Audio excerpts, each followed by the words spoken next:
Salamat sir. Buto pa kami sinikarong bugas. Magpabayawan ko sir. Bakal ko bugas sir.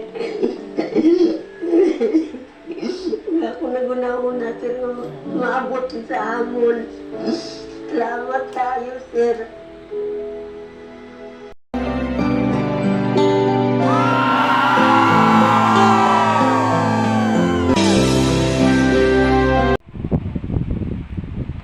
So, ayan. Welcome po sa aking YouTube channel, Rano Channel. Pag-subscribe, like, and share, and comment dito sa video upload ko, okay? Pag lalambing lang po ako, subscribe lang po kayo. Yung hindi pa nakaka-subscribe sa aking YouTube channel na nanonood po sa akin. Tapos, pindutin niyo po yung notification bell para update kayo sa mga video upload ko, okay? Hayaan nyo muna batingin kayo magandang umaga, magandang tanghali, magandang gabi sa inyo lahat. Sana po nasa mabuti kayong kalagayan at malayo sa karamdaman. Lalo na yung mga OFW natin dyan sa abroad. Ingat-ingat po kayo lagi dyan. Sana sa mabuti kayong kalagayan at malayo sa karamdaman. Gusto po kayo, welcome po kayo sa aking YouTube channel, Rano Channel. Subscribe lang po, okay? So, itong upload ko ay patungkol ito kay Sir Pugong Biyahero. Yung upload niya na napanood ko ng mga nakaraang linggo, mga 2 weeks ago na. Yung nakita niyang dalawang matanda na mag-asawa, lolo't lola na, at may dalawang apo. Alam nyo mga kabayan ko, nung mapanood ko yun, napaluha ako eh. Sobra.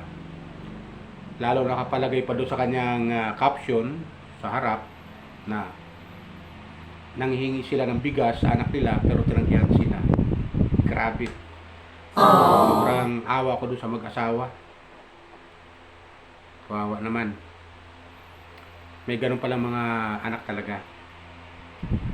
Grabe yung kalibis na alalayan, tulungan, dahil si tatay, yung si lolo, ay nasa 74 years old at saka si nanay ay nasa 65 years old na.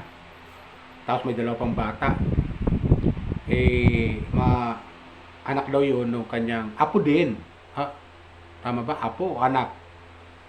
Anak daw yun ng kanyang anak na nasa Department of Agriculture na trabaho. Ayaw ko tama yes! Kadinig ko mga kapag-viewers ha. Paki-comment lang po dito sa akin kung tama ako. So yun, napanood ko yun, awang-awa ko. Grabe. Yung mga ganun pala talagang anak na hindi talaga tumutulong sa magulang pag ito'y lumaki na. Aww. Tapos bibigyan pa ng apo na imbisa na obligasyon nila nalagaan ko ilang mga anak, doon pa ipapagkatiwala sa lolo't lola na mga matatanda na. Di ba? Grabe. Sobra yung napanood ko na yun. Grabe yung Kawawa naman. Bahala ko, pagkadismaya doon sa maglolo't lola.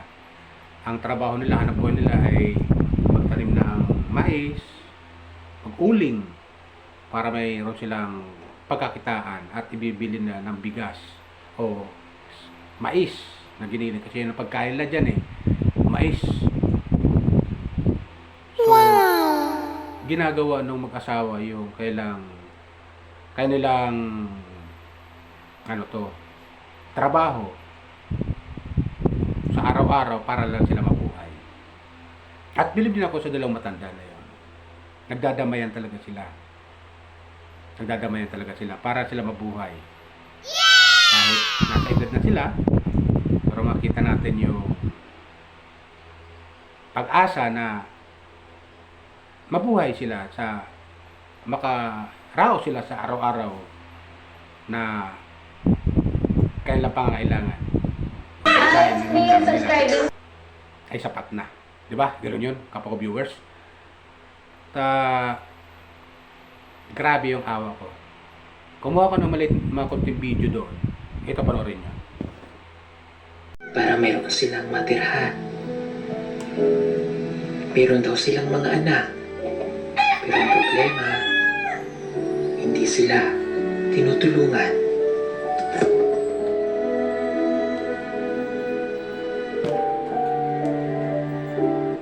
Paano po kayo natutulog dito sa gabi? Makaigwa lang ang kaya sir.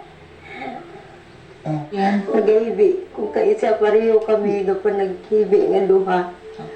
Kadamot ang amon ng bata. Alay kay nagulang na kami, wala na matabang sa amon.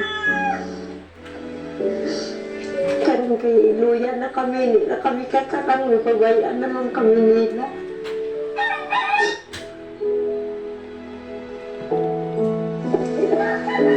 Kaya isang una, sang gamay pa ko na siya na ina ko lang sang kalayo ba, iya nga mata. Tapos amo na karon na ngayon na edad na siya na hindi siya kakita maayo. Sunog man Saan ang iyong mata? Dilo. Na bago naman nakatubo iya kuwan. Oo. Okay po. Paano po kayo natulog? Laki, dira. Tapos usahay kay siya, hindi man siya makatarong higda. Kaya hindi sa kon naman siya, gapungko. Baka kami sa para pang Pasko namon. Masalo-saluhan namon, pero kung pigado gid wala gid. Sige lang.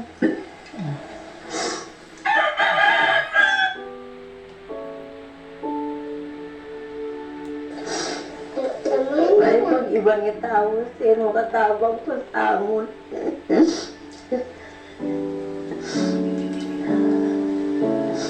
Nayang ako niya ako. Patay-patay sa obra para lang makatabang sa amon, makapagkaon.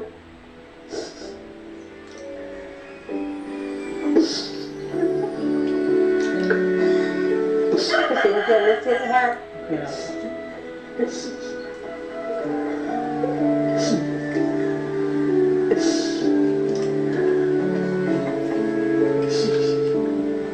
Okay ka lang, Nay? Okay lang ko sir. Baka maano po kayo, ha? Okay lang, relax lang, Nay. Oo. Relax lang po, relax.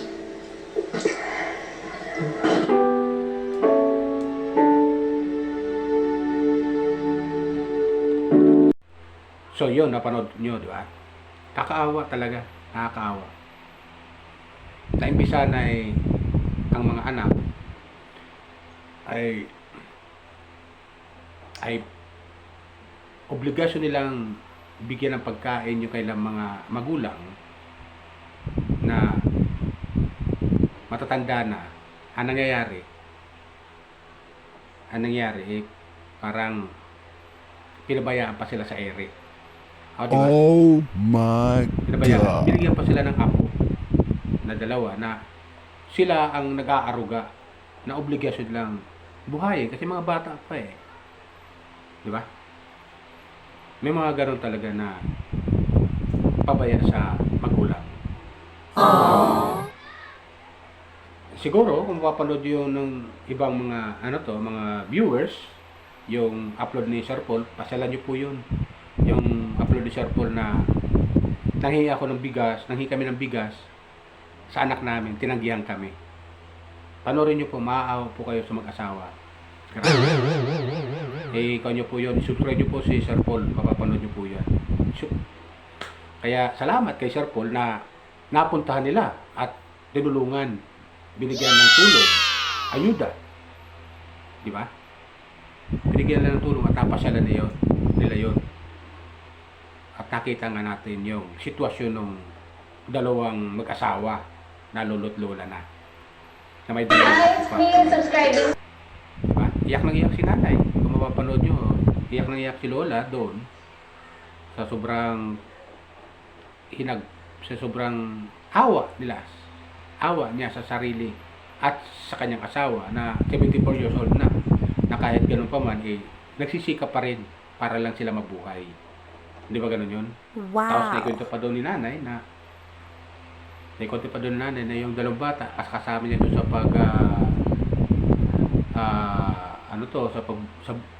sa pagsasaka kasi ang hanap buhay nga nila pagsasaka, di ba?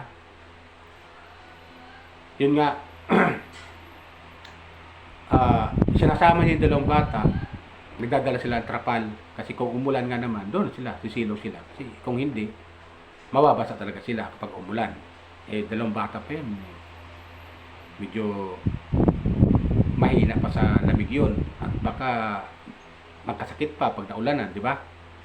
Kawawa naman. Kaya bilib na ako kay nanay sa ano to, sa ginagawa niya sa kanyang mga apo. Talagang mapag-alaga talaga si nanay sa kanyang mga apo. Na dapat ang mag-aalaga nun ay yung mga anak niya dapat. Diba ganun yun? Yung mga anak niya, yung mga magulang ng mga dalawang bata na yon. Obligasyon sana nila yon, pero wala eh. Unang masakit man sa ano to, sa loob natin na mga viewers, yung ginawa ng kailang anak, wala tayong magagawa. Diba? Kaya, masabi ko lang po mga viewers, tuloy lang po ang suporta natin kay Sir Paul para marami pa siyang matulungan dyan ng mga kababayan natin dyan sa bandang Mindanao. Ano to, charity. Di ba? Napakalaking tulong na dumating si Sir Paul dyan sa bandang Mindanao para maabutan ng tulong yung mga kababayan natin na kapos sa buhay. Di ba?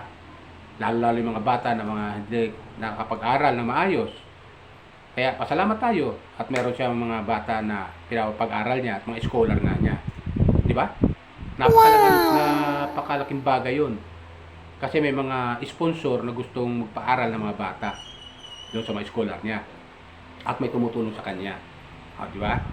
Tulad nila Mylene, Ninita, tsaka ni Russell.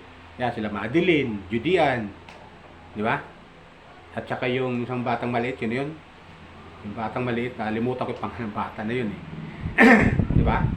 No, tinutulungan mga scholar. Marami pa yung ibang scholar niya na tinutulungan dyan sa bandang Mindanao kung saan siya nagcha-charity, di ba? Kaya, kung hindi pa kayo nakakapag-subscribe sa kanyang YouTube channel, Pugong Biyahero, nanonood sa kanya, isubscribe niyo po siya para makatulong po tayo sa kanya. Yan ang may tutulong po natin sa kanya ay manood ng manood ang kanyang mga video upload. At huwag po tayo mag-skip ng ad. At yun din sa akin mga viewers. Habang ako yung nagko-comment dito sa video upload, video na napapad ko mga charity vlogger katulad ni Sir Pugong Biyahero, susunod lang po kayo sa akin, susunod po kayo para hindi po sayang yung panonood nyo. Kasi ganun po ako eh, manonood rin lang ako eh. Susunod lang kita para hindi masayang yung panonood ko sa iyo. Di ba ganun yun? Tapos no skip ad. Kahit pa paano, hindi masayang. Di ba? Ganun ang ginagawa ko eh. Kaya yes! Tayo ng suporta. Shoutout sa iyo, Sir Paul ha. Pugong Biyahero, shoutout po sa inyo. At sa iyo team. Salamat po sa inyo na nakarating po kayo dyan sa Mindanao. At andyan kayo para sa mga kabayan natin na kapos sa buhay. Di ba? Mga bata na hindi nakakapag-aral na maayos, na kinukuha nyo scholar, salamat po at ayan, tinutulungan nyo sila. Tuloy-tuloy lang po pagtulong nyo sa kanila. At sana marami pa kayong madiscover dyan ng mga kabayan natin na hindi masyadong nakaka-survive o nakakaraos sa buhay ngayon. Diba? Sana po marami pa kayong matuklasan diyan. So yun lang po sa akin mga viewers ha. Palalo ko lang po ulit. Baka meron pang hindi nakapag-subscribe sa aking YouTube channel. Randy Channel. Pag-subscribe lang po. Like and share and comment. Okay? At pag-subscribe na rin yung notification bell para updated kayo sa mga video upload ko. Okay? Yun lang po. Bye! Ingat po tayo lagi. Pagpalain po tayo ng pumaytapan. Okay?